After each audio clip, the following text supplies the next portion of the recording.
bersama-sama. Dan bukan satu kebetulan bagi saya untuk melihat anak-anak Tuhan yang boleh hadir pada malam hari ini, yang saya tidak dapat sebutkan satu persatu, karena saya tahu di sini banyak yang anggota dari kolaborasi ya, Bapak John yang sudah mengundang saya, terima kasih. Dan biarlah malam hari ini saya boleh menjadi berkat bagi saudara-saudara yang hadir pada malam hari ini di Zoom. Untuk itu sebelum kita memulai semua pembahasan ini, saya minta kita rendahkan hati dan pikiran kita kepada Yesus. Mari kita berdoa. Tuhan Yesus, Allah yang kekal, Allah yang mulia. Engkau Allah satu-satunya yang kami sembah siang dan malam. Hanya bagimu puji, hormat, dan kemuliaan.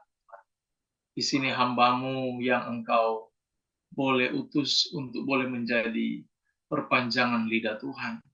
Menyampaikan firman-Mu bagi anak-anak Tuhan. Bagi umat yang oleh mereka darah-Mu dicurahkan. Oleh kami Tuhan, oleh karena kami Engkau mati di Golgota. Dan untuk itu Tuhan, biar malam hari ini firman-Mu boleh mendapat tempat dalam hati. Bersihkan, sucikan kami dari segala kenajisan, kotoran dosa, untuk memahami hal-hal yang kudus dan mulia dari tahta. Dan pakailah hamba-Mu Tuhan bungkus dengan bayang salib Tuhan, sehingga kemuliaan-Mu Yesus ditinggikan dan dimuliakan. Diberkatilah umat-Mu ini, anak-anak-Mu yang telah Engkau hadirkan pada malam hari ini. Biarlah dedikasi mereka tidak menjadi sia-sia dengan menggunakan waktu ini bagi Tuhan. Terpujilah Engkau Allah kami, Yesus Juru Selamat kami yang hidup, kami berdoa dan ucap syukur padamu. Amin. Amin. Baik, saudara-saudara yang dikasihi Tuhan Yesus Kristus, pembahasan saya mungkin kalau mau dikatakan mungkin ada akan boleh komplain dan bilang, wah ini lebih cocok kepada pendeta, bukan kepada kami, ya kan? Karena pembahasan ini, oke, sudah kelihatan? Saya sudah share screen ini. Sudah muncul ya? Maaf, ini saya masih... Oke. Memaknai arti pendeta. Mengapa judul ini saya angkat? Kita tidak bisa pungkiri lagi. Kalau saudara lihat di sosial media, ya, banyak kritikan-kritikan yang muncul, dan bagi saya pribadi, kita kekristenan mengalami apa yang disebut dengan krisis kepemimpinan. Krisis kepemimpinan. Tidak pandang denominasi manapun, peristiwa terjadi yang di Manado, ya, pemimpin sinode ditangkap dengan berbagai macam tuduhan, dan ada juga di tempat-tempat yang lain. Sehingga dengan kondisi-kondisi ini, umat mulai menilai. Belum lagi saya lihat ada postingan seorang bapak, dia posting itu rumah pendeta yang pakai satpam. Dan dia katakan, buat apa kita kasih perpuluhan, pendeta lebih kaya dari kita, umat Tuhan. Bukan sedikit yang datang dan curhat dengan saya, mengungkapkan kepahitan mereka dengan seorang gembala, atas nama pelayanan dan sebagainya, dan mereka mengalami kerugian yang besar. Uang mereka dilarikan, umat Tuhan yang saya cintai. Fenomena-fenomena ini jelas dan nyata kita hadapi. Fenomena-fenomena ini ada di hadapan kita.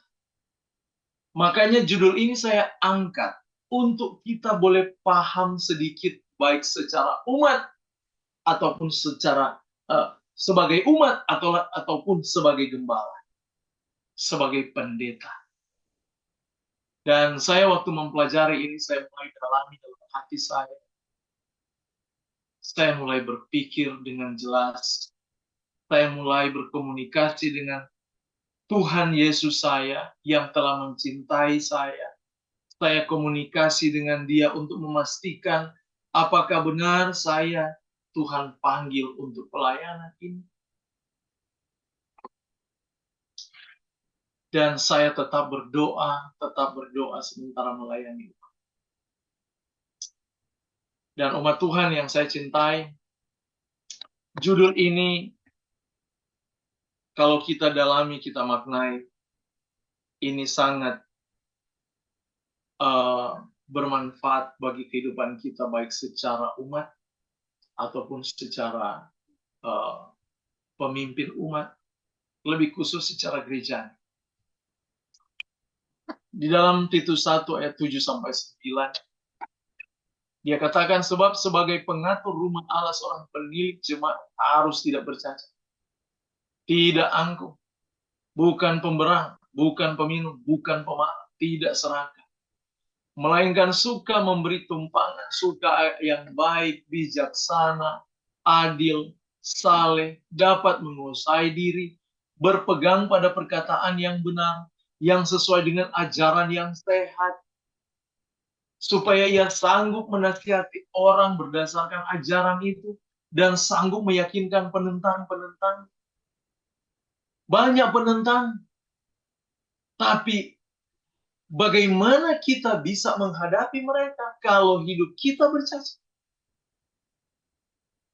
Ini bukan berbicara hanya kalau kita ambil aplikasinya, jangan hanya berpikir ini untuk pendeta.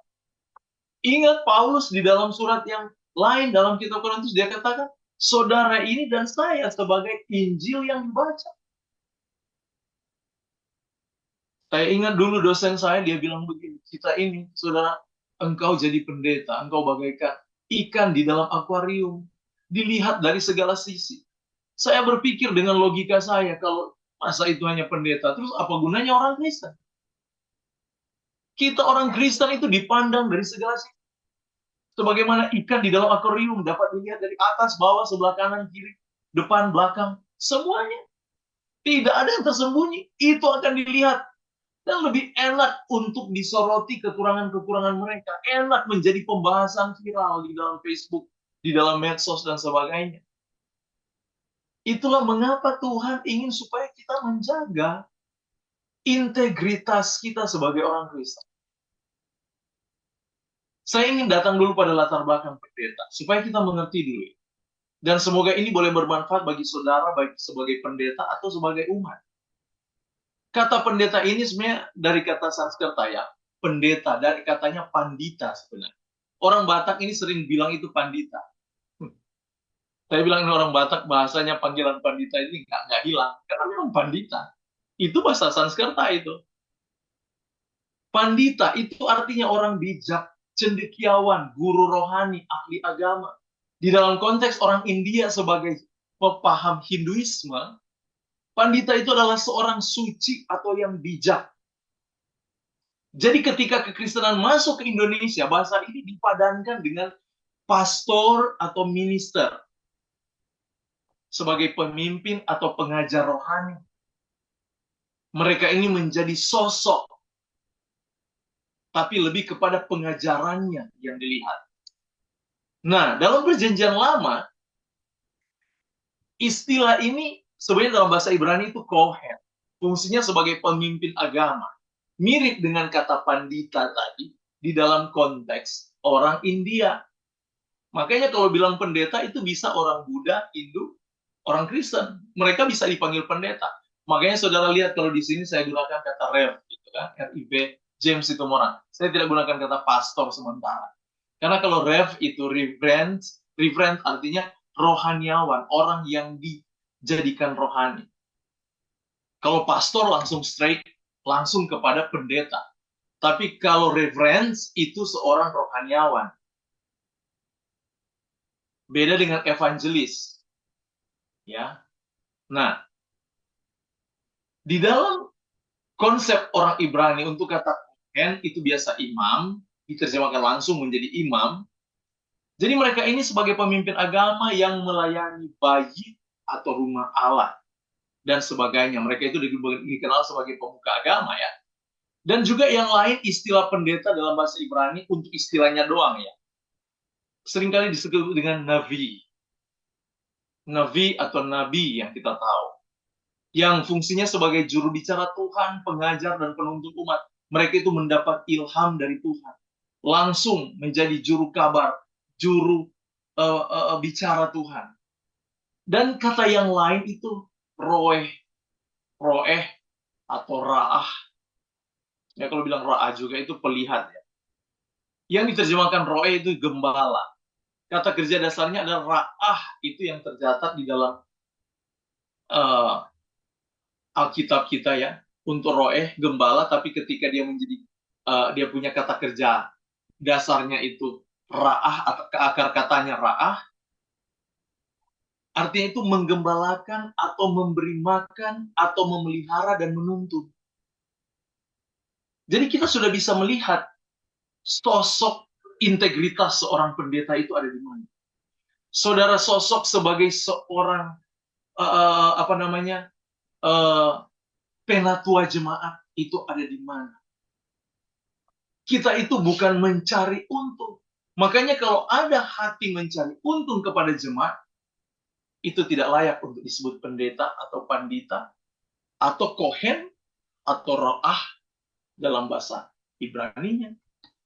Menggembalakan, memberi makan, memelihara, dan menuntun. Dalam Mazmur 23:1 dia katakan, Tuhan adalah gembalaku. Yahweh Ro'i. Bentuk milik dari roeh, artinya gembalaku. Dia adalah gembala bagi saya. Jadi sebenarnya kata gembala, kata pendeta itu pertama-tama muncul, itu bukan diberikan kepada manusia. Allah sendiri yang menjadi pendeta. Allah sendiri yang menjadi gembala. Allah sendiri yang menjadi imam, pemimpin rohani. Allah sendiri. Dia yang menjadi role model, setelah dia yang memperkenalkan diri, bukan manusia. Kata ini hanya diadop dari fungsi Tuhan sendiri bagi umat.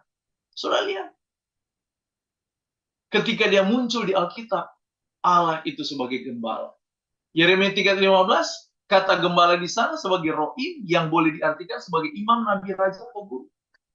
Yesaya 40:11, gembala rohim menunjukkan kasih Tuhan yang lembut dalam mengembalakan umat untuk menyatakan kelembutan. Jadi di dalam ekspresi seorang gembala ini, dia selalu menjadi penuntun, menjadi petunjuk, menjadi role models yang lemah lembut dan rendah hati di dalam menuntun umat. Kalau umat itu sudah miring, mereka punya pikiran, dia punya role models ini datang sebagai seorang gembala. Lebih dalam lagi, saudara, kalau masuk di dalam falsafah, father, itu biasa muncul di saudara-saudara kita yang beragama Katolik. Mereka sangat apa ya? Sangat memaknai istilah penggembalaan gembala ini sebagai seorang father, di mana dia itu datang kepada jemaat itu, hanya sosoknya muncul, jemaat pun, saya ingat saudara, sebelum saya lanjut, saya ingat di Manado. Di satu pulau, itu Pulau Sangir, itu kepulauan di Manado. Dan saya satu kali pelayanan di sana. Dari ujung ada, saya dengar, ujung jalan, dan ini jalannya gelap. Perkebunan. Saya dengar dari arah berlawanan waktu saya mau naik ke atas. Orang mabuk, rombongan anak-anak muda. Teriak-teriak, seperti memang di hutan beneran. Teriak mereka sepanjang jalan. Ajak berantem siapa yang mau lawan mereka. Tapi begitu mereka ketemu saya, ada di antara mereka kenal saya. Langsung bisik mereka, itu pendeta. Padahal mereka ini bukan anggota saya. Hanya jabatan saya sebagai pendeta mereka tahu. Dan saudara tahu apa yang jadi. Mereka langsung diam dan berbaris di pinggir jalan tanpa kata-kata kasar, dan mereka tunjukkan senyum dan katakan, selamat malam Pak Pendeta. Langsung jadi lembut, saudara. Saya melihat sosok pendeta ini ternyata bukan hanya kata-katanya, tapi hanya kehadirannya itu bisa membawa damai. Orang mabuk bisa damai, saudara. Saudara lihat. Dan saya baru merasakan bagaimana besarnya tanggung jawab yang Tuhan berikan kepada kita. Dan bagaimana besarnya karunia ketika hadirat Allah ada bersama kita. Saudara lihat. Jadi, istilah ini di dalam kitab Perjanjian Lama sebagai roh itu sangat luas. Sebagai imam, ra'ah, kata ra'ah ini, atau roh, muncul 492 kali. Dan penggunaan yang paling banyak menunjuk pada memberi makan gembala. Makanya, saya tidak jadi canggung lagi kalau umat itu minta makan sama saya. Tapi saya merasa aneh kalau pendeta minta makan. Karena konteksnya lain. Sama dengan penatua. Jangan kita menjadi penatua hanya senang jabatannya. Tetapi makna teologis di dalam penatua itu, mereka sendiri tidak maknanya. Cuma suka cari kehormatan. Makanya bukan sedikit orang jadi penatua harus bertengkar dulu. Ada grup A, grup B, yang akan menjadi pemimpin rohani. Berantem satu dengan yang lain. Saudara lihat. Kita salah di dalam memahami makna gembala atau pemimpin rohani ini. Kalau kita mencita-cita menjadi seorang pemimpin rohani, jangan kita bercita-cita untuk mendapatkan kehormatan, untuk mendapatkan uang, untuk mendapatkan pujian. No, itu bukan panggilan kita. Panggilan yang sesungguhnya saudara menjadi sosok rohaniawan, entah sebagai penatua, atau pengurus jemaat, atau pemimpin di dalam satu kelompok ministry seperti ini. Kita itu menjadi role models, ataupun menjadi seorang pendeta sekali.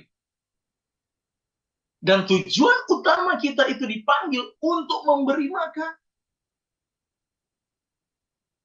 Kita menuntun mereka kepada jalan yang benar. Makanya pengetahuan kebenaran itu harus ditingkatkan terus. Belajar terus. Jangan sampai yang kita ajarkan kita pikir itu benar. Padahal hanya satu. Karena umat akan langsung percaya. Kalau sudah pendeta yang bilang, siapa bilang salah. Itu kan konsep yang ada dalam umat. Tanpa mereka harus belajar kembali. Oh, dia sudah teologi ya. Oke, go ahead. Saudara bayang. Dan istilah pastor ini dalam Yeremia 28, 3, 15 ini ayat-ayatnya ya Tuhan. Yang merujuk kepada gembala. Dalam perjanjian lama, beberapa kali digambarkan sebagai gembala yang mempedulikan dan melindungi umat. Budaya Ibrani kuno, gembala adalah simbol kepemimpinan kasih, perlindungan, dan tanggung jawab. Dalam hal mencari domba yang kalau ada mulai perceraian, ya dia mendamaikan. Bukan dia langsung izinkan perceraian. Malah dia satu kali ada seorang hakim, anggota saya. Dia bilang, pendeta, ada seorang pendeta datang di tempat saya. Dia mengurus perceraian orang. Saya bilang, ajak bertobat pendeta itu. Bagaimana pendeta urus cerai umat? Ini aneh. Bukankah Tuhan katakan kita itu membawa damai, bukan membawa perceraian? Terus dia yang urus perceraian di pengadilan. Ini lucu saya. Saya bilang sama hakim itu, ketepatan hakim itu teman saya bilang, ajak dia bertobat, berdoa dengan dia. Itu tidak layak seorang pendeta. Sudah lihat. Mereka itu memiliki tanggung jawab, jangan sampai ada umat yang hilang. Kalau ada yang menyimpang, dia menangis untuk mereka. Bukan tertawa dan terbahak-bahak melihat mereka murtad dan malah berolok-olok. Satu kali saya hadir, diundang, di Zoom, dengan apologetik. Saya diundang, saudara. Dan begitu saya masuk, ada seorang Muslim di situ, yang sementara mereka berdebat dengan seorang kaum Muslim. Dan saya dengar perdebatan mereka sangat menghina. Mereka hina kaum Muslim.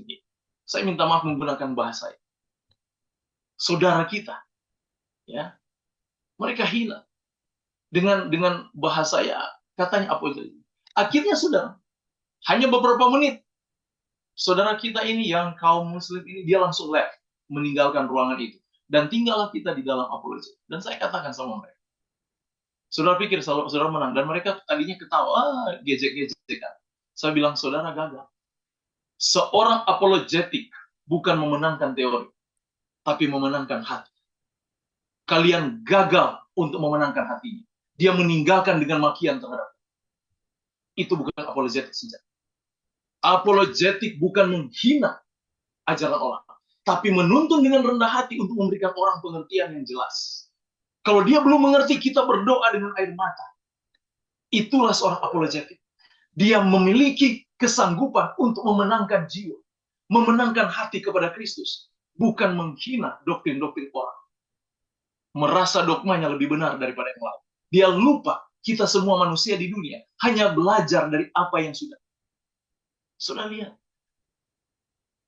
Makanya di dalam konsep Ibrani untuk kata gembala, memimpin dan mencari yang pura dengan lemah lembut dan kerendahan hati, itu harus tertanam di dalam hati kita sebagai seorang rohaniawan, entah dia seorang pendeta, evangelis, penatua, apologetik sekalipun. Kita perlu memahami hal ini. Jangan pernah kita katakan kita sudah menang karena teori kita. Menang. Kita boleh menang secara teori, tapi kita tidak mampu memenangkan hati orang. Kita gagal. Kita tidak mampu menyatakan kelemah lembutan Kristus. Kita gagal. Sudah lihat? Di dalam konsep Ibrani ini, pendeta juga itu disebut sebagai pemimpin.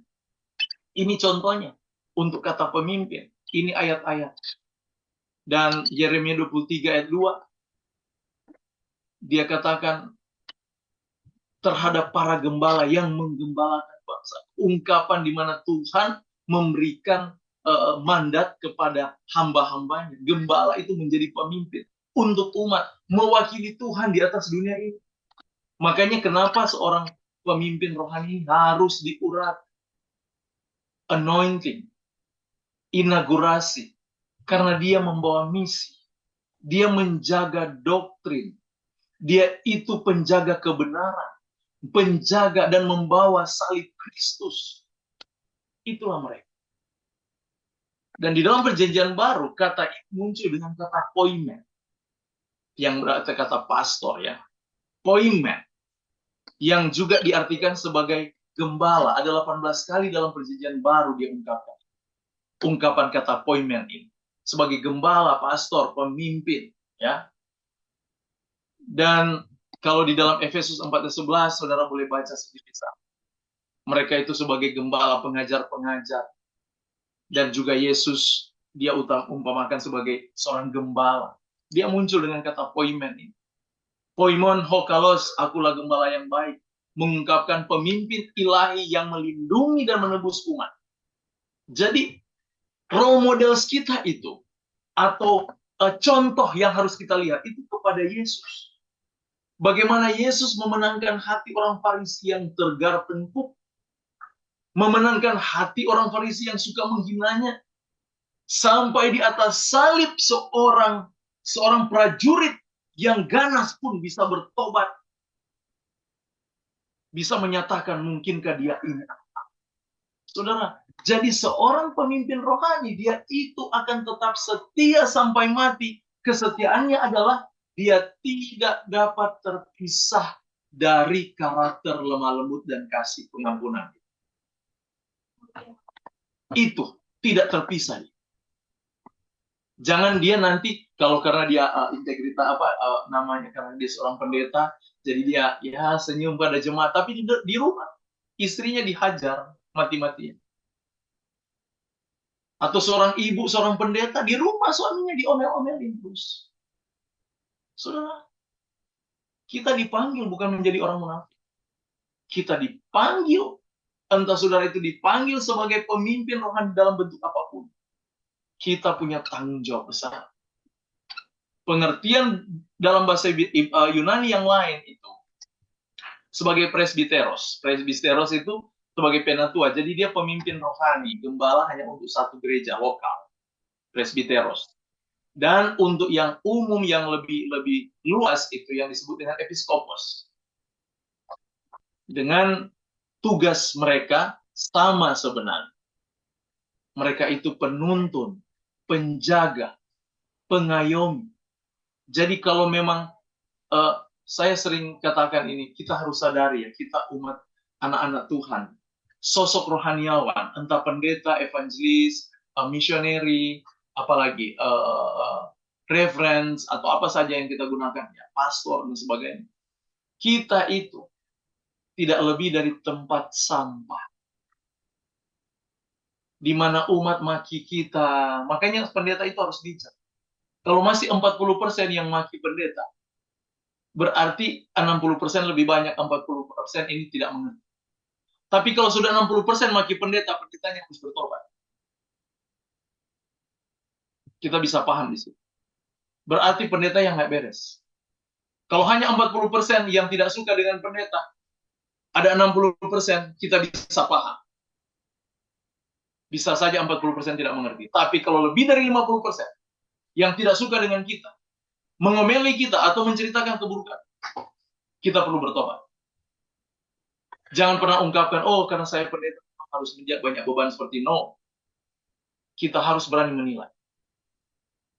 Dan sebagai umat pun, kita bukan hanya mengingat seorang pendeta itu bukan malaikat.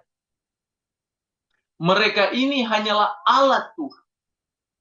Dan dia tidak lepas dari manusianya.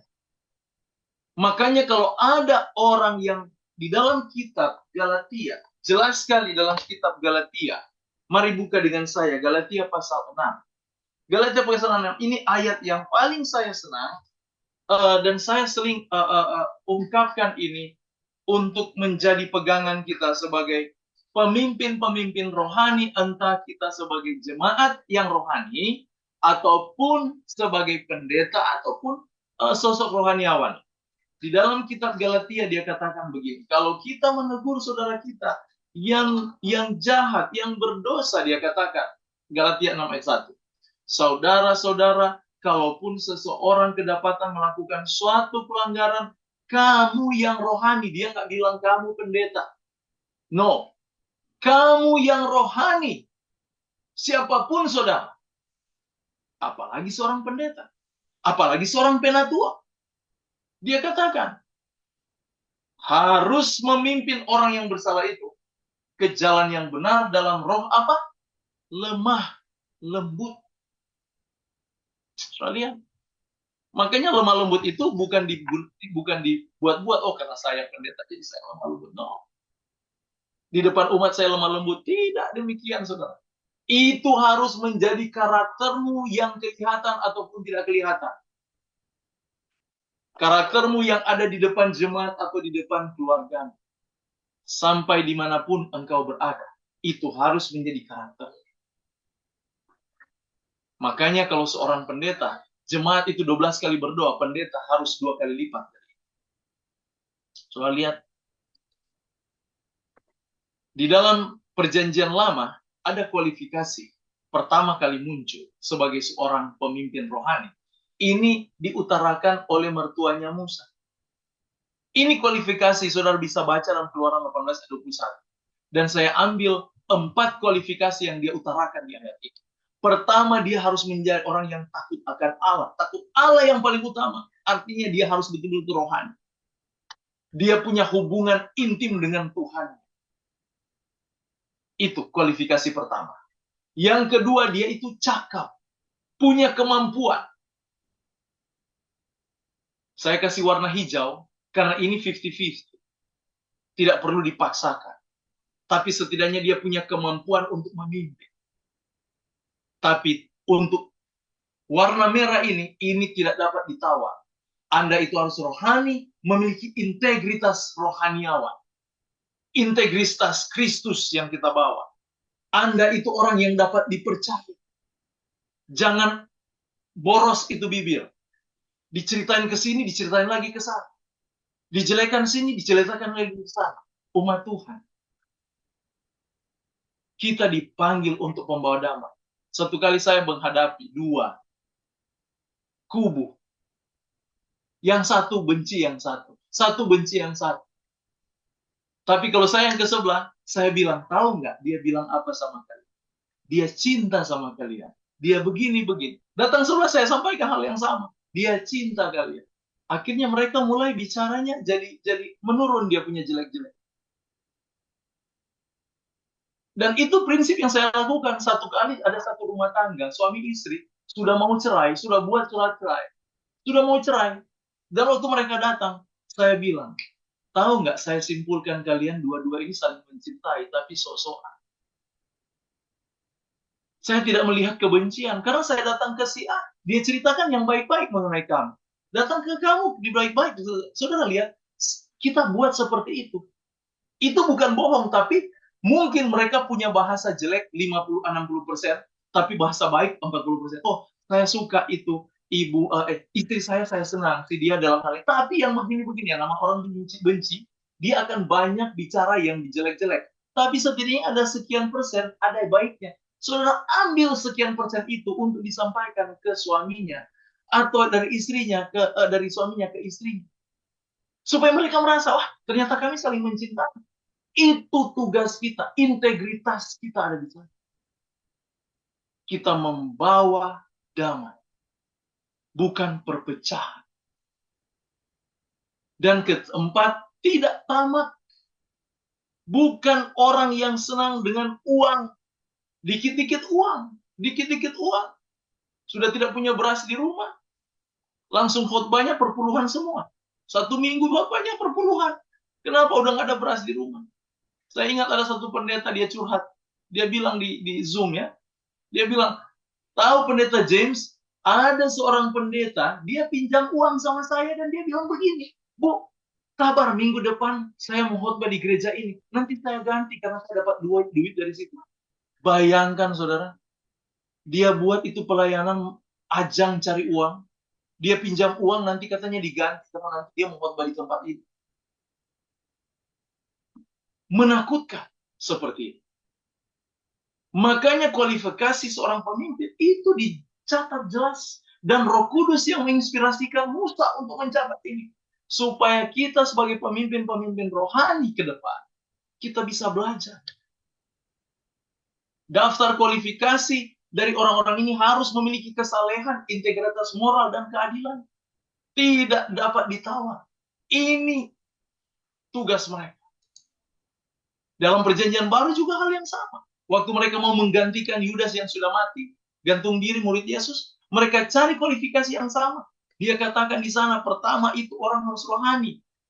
Dia ungkapkan dengan mereka yang harus senantiasa berkumpul dengan kami selama Tuhan Yesus. Artinya, selama Tuhan Yesus bersama-sama, artinya itu orang yang rohani, yang memiliki pengalaman dengan Kristus. Setiap saat. Travel together. Memiliki perjalanan dengan Kristus yang konsisten, tidak berubah-ubah. Dan dia itu menjadi saksi. Untuk kata saksi, martus atau marturia, menunjukkan di mana dia punya pengalaman rohani secara langsung di dalam Kristus. Inti panggilan kualifikasi ini kepada pengalaman rohani pribadi saudara. Jadi bukan masalah kita hebat buat khotbah. Satu kali jemaat minta khotbah sama saya bilang, khotbah itu bukan pidato. Kalau pidato saya bisa tulis. Tapi kalau khotbah itu bergantung di dalam hubunganmu dengan Yesus. Itu dulu. Keintimanmu dengan Kristus dulu. Hidupmu yang berbahagia dengan Yesus. Itu sudah menjadi khotbah yang umat Tuhan yang saya cinta. Sebagai seorang pemimpin rohani, di dalam kitab Timotius pun dia ungkapkan kriteria-kriteria, tapi saya tidak taruh di sini dia punya ayat-ayat. Tapi semua kriteria itu perlu kita renungkan kembali. Entah saudara ini sebagai seorang pemimpin rohani di ministry, atau di gereja, atau di mana saja saudara berada. Terlebih kita juga sebagai orang Kristen yang dipanggil, kita itu menjadi Injil yang dibaca. Kita menjadi seorang rohaniawan di sana. Makanya untuk kata penginjilan, saya sering gunakan bahasa lebih gaul sedikit. Saya bilang, kita itu dipanggil bukan hanya mengajar, tapi menginjil. Jadi kata menginjil saya gunakan dengan kata bergaul rohani. Kita perlu ada pergaulan rohani, di mana setiap persahabatan kita dijalin dengan kerohanian. Pengetahuan akan Yesus harus ada di sana. Di situ diartikan kita berjalan dengan umat Tuhan. Banyak sosok rohaniawan dalam tanda kutip tidak berjalan dengan Tuhan. Perasaan mereka yang bilang mereka itu rohani, tapi dalam fakta kehidupan mereka belum berjalan dengan Tuhan. Saudara dan saya dipanggil untuk berjalan dengan Yesus bersama-sama. Sebagai sosok rohaniawan dimanapun dan apapun pekerjaan dan tanggung jawab saudara. Baik di ministry, baik di gereja, apapun itu. Jangan pernah kita lupa tanggung jawab terbesar kita adalah integritas di dalam Kristus. Karena kalau tindakan kita salah, bukan hanya nama kita yang dirusak, nama Yesus yang kita sembah. Saya sering ajarkan ini pada murid-murid saya dulu waktu saya masih mengajar di satu sekolah di Manado, sekolah internasional. Saya sering katakan sama murid-murid, saya katakan sama mereka bahwa setiap tindakan kita bergantung dari siapa Tuhan yang kita sembah. Anda seorang pembunuh, Anda sementara nyatakan Allahmu seorang pembunuh. Kalau kita memiliki Allah yang pengampun, buktikan Allahmu pengampun. Kalau engkau memiliki Allah yang maha lemah lembut, buktikan engkau lemah lembut. Karena pengalaman keilahian dalam hidup kita tidak dapat dipisahkan. Karena dia Allah, baru nama Allah. Elohah dalam bahasa Ibrani-nya. Itu artinya satu kuasa yang menguasai kita. Kalau kita akui Yesus sebagai Tuhan kita, kita harus akui dia menguasai kita. Menguasai dalam hal kelemah lembutan, kasih, dan sebagainya. Bukan dengan kekasaran, bukan dengan kekerasan, kejahatan, dan sebagainya. Terlebih mencari untung bagi pribadi. Biarlah Yesus selalu ditinggikan. Ketika makna pandita, atau pastor, atau apapun engkau sebagai rohaniawan, senantiasa maknai untuk membawa diri kita lebih jelas integritas kita di mana dan arah mana kita sementara menyembah. Apa kita menyembah dunia ini atau menyembah Tuhan kita? Tuhan Yesus memberkati kita. Amin. Kita berdoa. Mari kita satu lagi. Tuhan Yesus Allah yang kekal, Allah yang mulia. Pada malam hari ini kami boleh belajar dari integritas seorang pemimpin rohani, entah itu pendeta, evangelis, reverend, ataupun penatua, maupun pemimpin-pemimpin rohani yang lain. Tuhan, terlebih kami sebagai umat, kami dipanggil ke dalam barisan umat yang percaya kepada Kristus Tuhan Yesus, Juru Selamat kita. Biarlah itu memaknai hidup kami sebagai umat yang selalu bersandar kepada. Mampukan kami menyatakan kasih Yesus dalam hidup kami, dimanapun kami berada. Kami boleh mampu mengayomi, kami boleh mampu membawa damai, dimanapun kami berada. Tuhan, teguhkan hati kami, meteraikan pelajaran ini dalam hidup kami, dan kiranya kasih Kristus menyertai kami hari ini, sampai selama-lamanya. Kami sudah berdoa dan mengucap syukur kepada-Nya. Amin. Baik, terima kasih Bapak Pendeta James Sitomorang atas penyampaian